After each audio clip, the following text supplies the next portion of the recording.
जय जिनेन्द्र।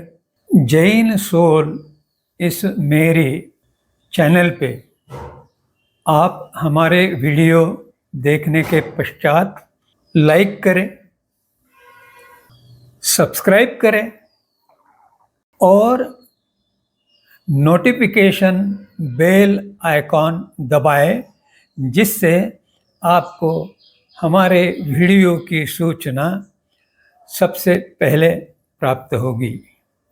और आप हमें हमारे वीडियो के नीचे दिए गए पेज पर भी फॉलो कर सकते हैं। जय जिनेन्द्र। दर्शन फिलॉसफी से बहुत अधिक गहन है और इसलिए मैंने दर्शन को कभी भी अंग्रेजी रूपांतरण फिलॉसफी इस शब्द का उपयोग करना नहीं चाहा। वह सूक्ष्म अंतर समझने के पश्चात आज हम दर्शन और विज्ञान, इन दोनों में क्या समानता है और क्या भिन्नता है, इस पर कुछ विचार करेंगे। दर्शन एक भीतर की ओर आध्यात्मिक यात्रा है। साधना रत व्यक्ति भीतर झांकते हुए, अंतर्मुख होते हुए आत्मा की शोध करता है। और इससे अगर हम तुलना करें विज्ञान की, तो विज्ञान बाहर की ओर यात्रा है, विश्व का भ्रमण है। वह बाहर देखते हुए विश्व के स्वरूप का और व्यवस्था का अनुभव करता है। बहिर्मुख होने के लिए उसे इंद्रिय और मन, इनकी सहायता मिलती है। दर्शन सत पर आधारित है। सत अर्थात होना, अस्तित्व। अंग्रेजी में इसे रियल कहा गया है और रियल अपरिवर्तनीय होता है, उसमें बदलाव नहीं होता, वह जैसा है वैसा ही रहता है। फिलॉसफी में एक शब्द आया है नौमेनन, और उसका अर्थ बताया गया है ए थिंग इन इटसेल्फ। तो यह व्याख्या सत्य के करीब है, निकट है, क्योंकि वह जो वस्तु है वह अपने आप में है। इसका अर्थ है कि वह बदलती नहीं, अपरिवर्तनीय है, इसीलिए उसे शाश्वत, निरंतर कहा जाता है। दूसरी ओर विज्ञान तथ्य के आधार पर अपनी बात प्रकट करता है। तथ्य अर्थात फैक्ट्स। ये तथ्य कहाँ से मिलते हैं? ये तथ्य अवलोकन और प्रयोग द्वारा प्राप्त होते हैं। जब ये तथ्य प्राप्त होते हैं तो उसमें व्यक्ति की अवलोकन शक्ति और प्रयोग की तंतोतंतता, एक्यूरेसी कितनी है, इस पर उस तथ्य का सही होना अवलंबित है।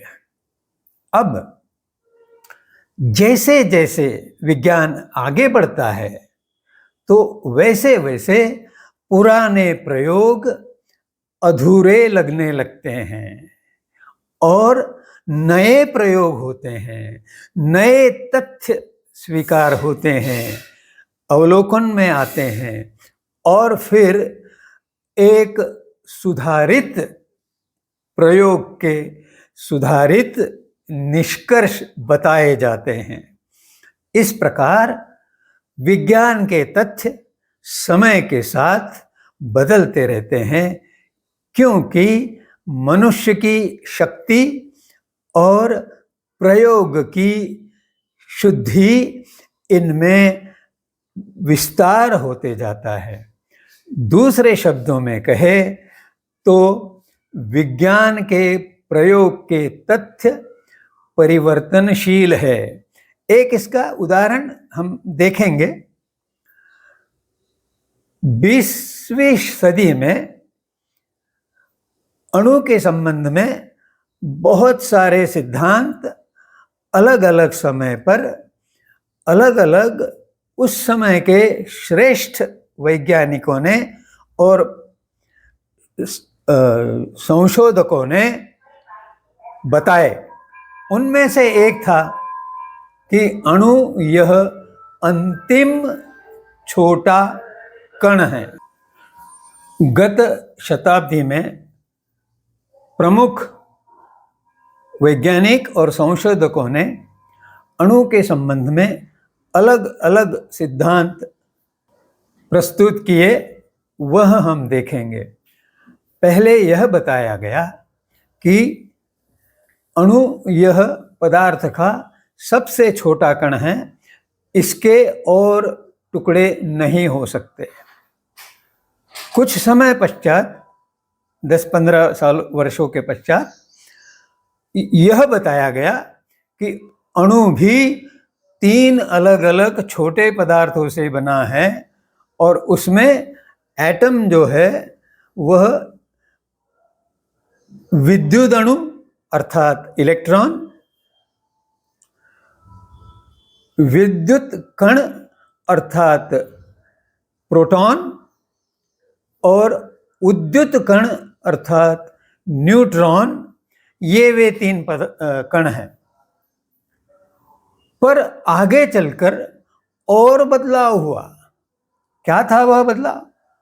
आगे चलकर ये बदलाव हुआ कि ये भी सबसे छोटे कण नहीं हैं।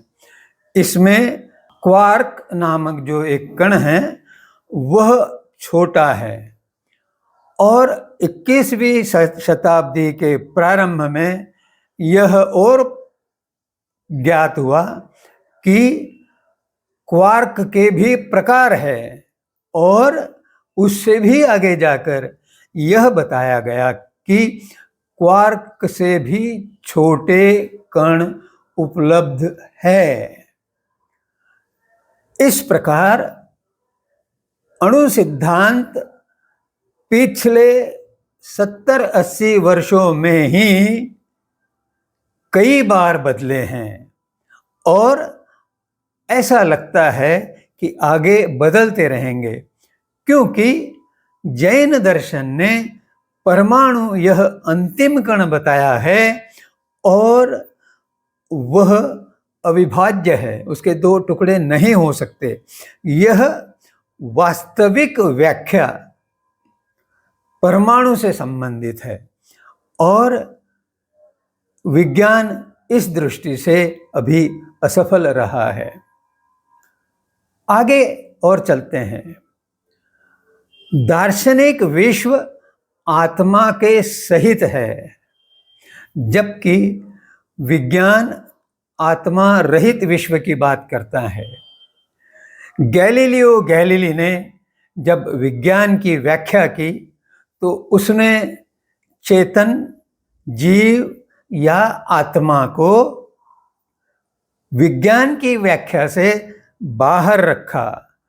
उसने कहा पदार्थ का अवलोकन करते हुए प्रयोग द्वारा जो तथ्य इकट्ठा होते हैं उसके आधार पर निष्कर्ष निकालना यह विज्ञान का कार्य है। इस प्रकार चेतन को या आत्मा को अभ्यास और संशोधन से अलग रखा गया। इस कारण विज्ञान आत्मा के अभ्यास पर केंद्रित नहीं होता। आगे, दर्शन विराट है क्योंकि वह सूक्ष्म से सूक्ष्म की जानकारी प्राप्त करता है और स्थूल से स्थूल अर्थात विश्व की भी जानकारी प्राप्त करता है। और विज्ञान मर्यादित है, उसके मर्यादा से आत्मा, एक और आत्मा अर्थात चेतन और दूसरी ओर परमाणु जैसे सूक्ष्म कणों का अभी तक अभ्यास नहीं हो पाया है। विज्ञान को एक प्रकार से उल्टी दिशा में चलने वाला दर्शन का एक छोटा सा हिस्सा माना जा सकता है। कारण दर्शन समावेशक है, इंक्लूसिव है, वह सभी विज्ञानों की बात करता है जिसमें चेतना से संबंधित विज्ञान, मेटाफिजिक्स, यह समाविष्ट है। विज्ञान भी मेटाफिजिक्स में अभ्यास करता है ऐसा बताता है, लेकिन वह वास्तविकता नहीं है।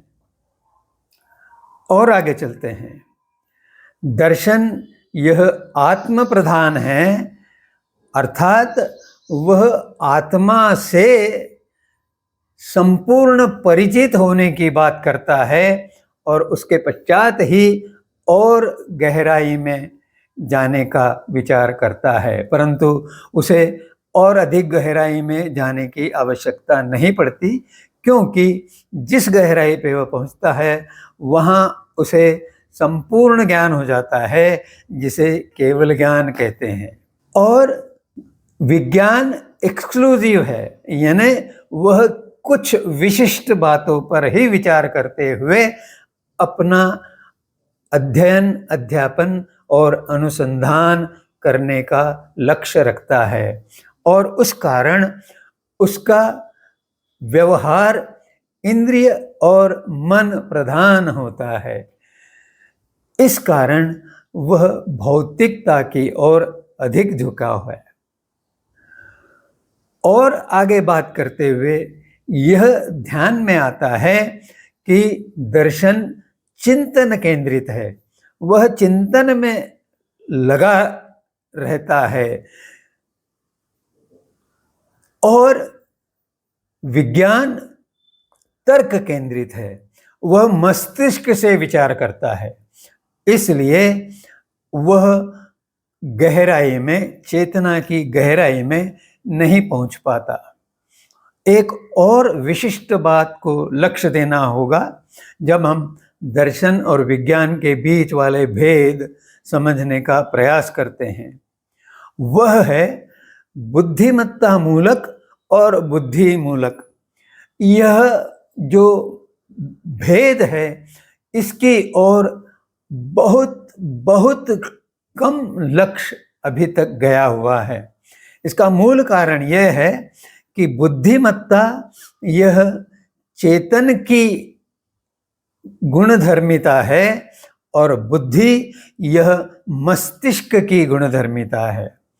बुद्धिमत्ता यह आत्मा और चेतन का विषय है, बुद्धि यह मस्तिष्क और मन का विषय है, जो दोनों भौतिक है। और इसी कारण एक और भेद इन दोनों शाखाओं में होता है, वह यह कि दार्शनिक दृष्टि से व्यक्ति की अंतर्दृष्टि, इनसाइट का विकास होता है, जबकि विज्ञान की दृष्टि जो है वो बाहरी है, वह केवल साइट तक सीमित है। एक और भी ज्ञात होती है बात, और वह है अनुभूति और अनुभव का भेद। अनुभूति यह भीतरी अनुभव का परिणाम है, जबकि अनुभव यह बाहरी प्रयोग पर आधारित होता है तो वह विज्ञान के संबंधित है। अंत में इस प्रक्रिया को इस तरह बताया जा सकता है कि आत्मा यह मूल चेतन शक्ति है।